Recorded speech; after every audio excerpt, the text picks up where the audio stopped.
Et bonjour à tous. Donc ici on est à la ferme du Sarat, à Saint-Pastous et Bossy, hein, sur 2 communes en fait.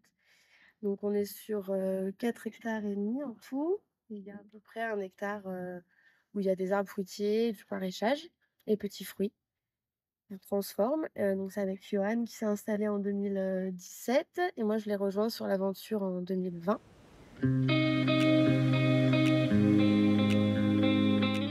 Le jardin, il est à 500 mètres d'altitude, voilà, dans les Pyrénées, dans les Hautes-Pyrénées. Donc on n'est pas trop en altitude, pas très haut, mais on bénéficie quand même du climat montagnard parce que tout autour on est entouré de montagnes. Dire le froid, donc beaucoup de neige en hiver, des gelées tardives, comme on est sur versant sud, ça veut dire beaucoup de soleil et comme on est sur une zone de coteaux, pas beaucoup de terre, donc pas beaucoup de réserves en eau, pas beaucoup de réserves hydriques. Comme on est sur des coteaux, on n'a pas de plat, donc on est tout en pente. Donc il a fallu beaucoup faire des terrassements sur la pente pour pouvoir cultiver.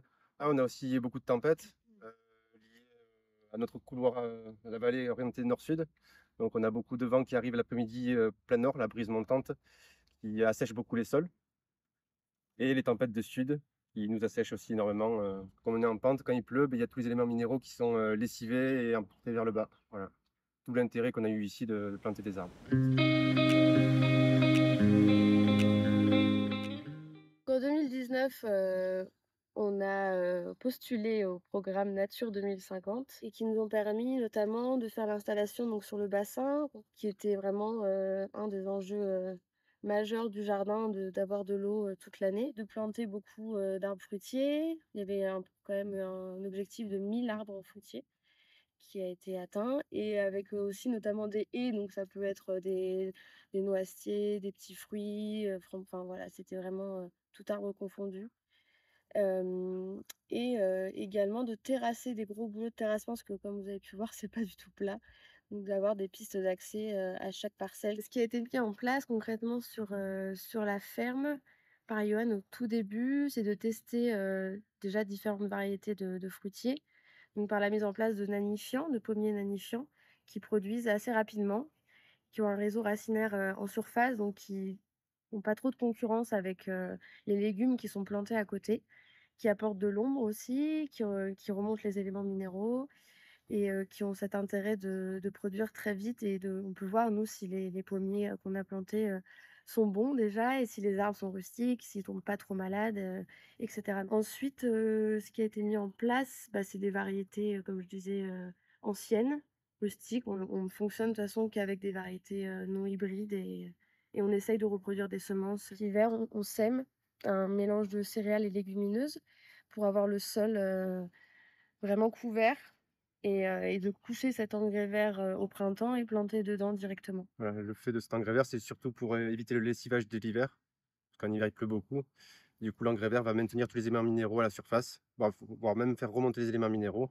Et après, une fois qu'ils seront fauchés, aplatis et replantés dedans, une autre culture, vont restituer les éléments minéraux à la plante, à la culture d'après, quoi. Bah, c'est beaucoup de paillage, voilà, comme on disait, jamais un sol à nu, des bandes enherbées, mais pas trop non plus, parce que sinon, bah, c'est vite beaucoup de désherbage à la main, hein, il y a rien de mécanisé. Donc beaucoup paillé, les arbres aussi, on utilise de la laine de mouton, ça c'est vraiment c'est chouette, et ça reste en place longtemps. Sur le jardin, on a installé beaucoup d'arbres en association avec les cultures.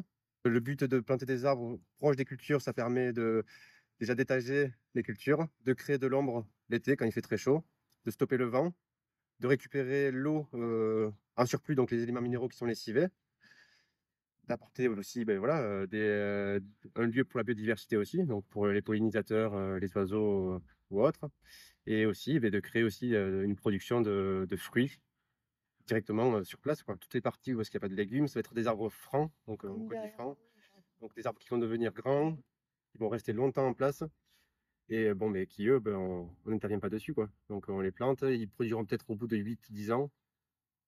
Mais voilà, leur intérêt aussi, c'est surtout faire beaucoup plus de Donc biomasse, d'ombre. Donc là, par exemple, l'ombre, la moitié de la serre, donc c'est déjà énorme pour l'été. on a beaucoup apprécié d'avoir ce suivi annuel, que ce soit du climat. Là, on a eu des analyses de sol de fait cette année, en 2022, fin 2022, qui permettent d'avoir, nous, un retour sur notre travail, sur tout ce que ça apporte, à la biodiversité et d'avoir aussi ce suivi climatique qui est quand même, très intéressant, qu'on n'aurait peut-être pas fait de nous-mêmes, mais qui nous permet d'avoir, du recul et de voir que vraiment il y a un changement et vraiment des événements anormaux.